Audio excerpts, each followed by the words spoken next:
नमस्तेऽस्तु महामाये श्रीपीठे सुरपूजिते शङ्खचक्र गदाहस्ते महालक्ष्मी नमोऽस्तुते।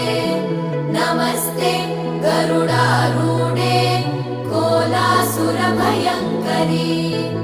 सर्वपाप हरे देवी महालक्ष्मी नमोऽस्तुते। महादेव्यै च विद्महे विष्णुपत्नी च धीमहि तन्नो लक्ष्मी प्रचोदयात्।